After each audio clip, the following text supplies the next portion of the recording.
سلام الله عليكم يا شباب. اليوم يا إخواني معانا أحلى وجبة لحم مفروم مع البصل والطماط والكزبرة والفلفل الأخضر. حاجة روعة الروعة. شوف على لحم، هذا هو اللحم، هذا هو اللحم، خروف نعيمي يا معلم درجة أولى. ونذهب إلى المطبخ، يلا بينا مع بعض. شوف بهذا اللحم وهذا البصل وهذا الطماط وهذا الفلفل والكزبرة، وما تحلى الطبخة هذه كله إلا بالفلفل الأخضر، وهو زهرة وجبة الفطور. بسم الله. ونبدأ نقطع البصل يا أخواني والطماط على فكرة بدون زيت. اللحم هذا يبغى له بدون زيت نهائيا، لأنه اللحم النعيمي البلدي مليان دسومة، مليان دهون مع اللحم المفروم. نبدأ بسم الله.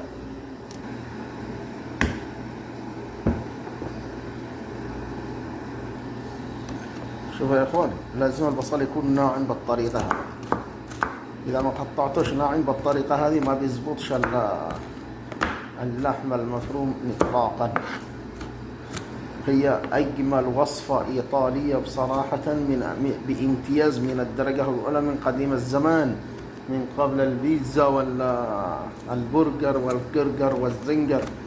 هذا لحم طازج داخله كل الفيتامينيات داخل هذا اللحم المفروم. الطماط لازم يتقطع نفس الشيء، لازم يتقطع صغير صغير. وهذا الطماط لازم يتقطع بهذا الشكل فورا. إذا ما تقطعش صغير ما يطلعش مظبوط. وهذا هو فيتامين الوجبة. إذا ما فيش فلفل ما زبطش الوجبة تماما.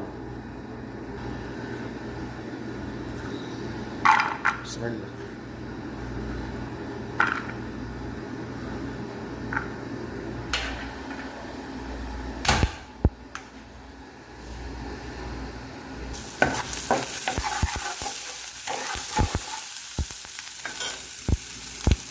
الآن تضيف الطماط مع الفلفل.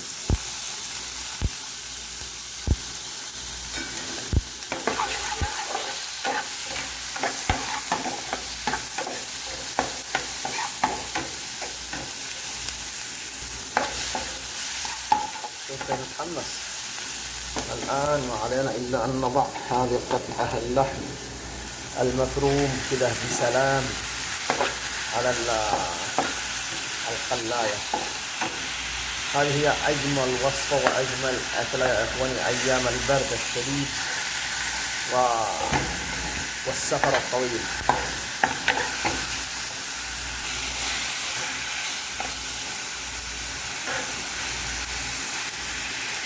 شوفوا يا إخواني كمية الماء اللي بتشوفه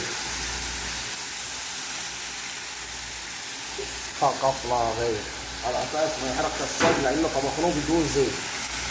هذه تكون معلومة قوية جدا، لأن اللحم المفروم بدون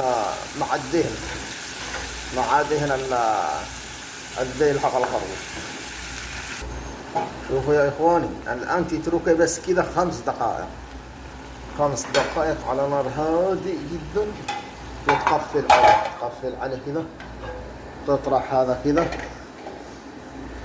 5 دقائق تقوي جاهز. الآن نفتحه. بسم الله. ما شاء الله ما شاء الله ما شاء الله. هذا هو يا معلم، هذا هو القوام المطلوب. طبعا بدون طماطم معجون على فكرة.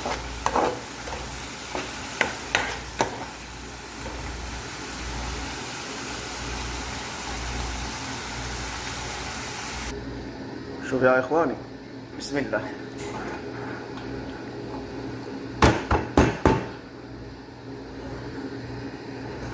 ما شاء الله ما شاء الله. شوف كيف. هذا هو القوام، هذا هو القوام اللحم النعيمي المفروم. وبصراحة تحتاجوا أي لحم لازم يكون لحم بلدي طازج. تروح لعند الجزار وتطلب لك وصلة من فخذ الخروف وتطبخه على كيفك. شوف بسم الله، لذيذ ما شاء الله ما شاء الله.